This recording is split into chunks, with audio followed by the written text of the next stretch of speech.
want to talk about, you've worked in a lot of big franchises. What was it like coming from something like that into a smaller scale film? I don't really know what that question means. I know why you'd ask it, but my job is this. I'm always looking at someone's face, trying to tell a story, and having the interaction with the person.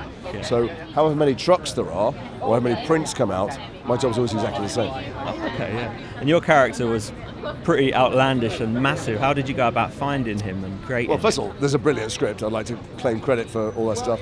But in fact, I want to say first of all, there was a dude who ran the Red Army and won the Second World War. And then Armando wrote this fantastic script. And then I looked online, and although there's a ton of stuff written about Sqaure, the thing that was most telling for me were the photographs in which he was wearing 7,000 medals. Yeah. Now, he might have won the whole Second World War single-handed, but he didn't need to wear a medal from every single conflict. So it told me something about the level of egomania on display. Yeah. He also had a giant barrel chest, and I got them to build me a huge chest. Then I realised I need shoulders and arms, so they built that too. So I put this bigger man on and buttoned him up, and he's blunt. He says whatever he wants to anybody because he's got the army behind him. Yeah. And the bluntest people I met are from Yorkshire, so I played him from Yorkshire. Yeah, the accents worked really well. Is this something? Did you go out with all the cast and stuff outside of the set because it was such a good atmosphere? It looked like you were We all did mates. hang out. We enjoyed each other's company a lot. We shot in London, so I'd been away for months beforehand, so I went home and saw my wife and kids. But we hung out a bit. We enjoyed our lunches and our breakfasts together more than I think anything else I've ever worked on.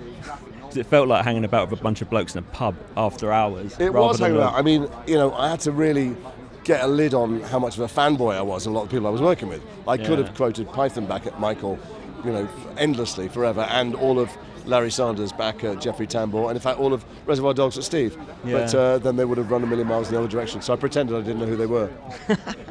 It seemed like it was, considering how much of a sharp political satire comedy it was almost like Dr. Strangelove in a weird way. That's exactly what the motivation was. I mean, ask Armando.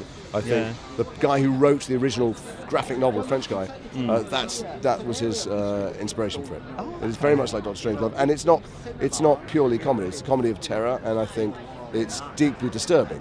It's funny and leaves you with an awful lot to think about. Ladies and gentlemen, you're watching Hey You Guys! Hey You Guys, huh? Hey, you guys. Is that from the Goonies? It is indeed, yeah. Nice. Hey!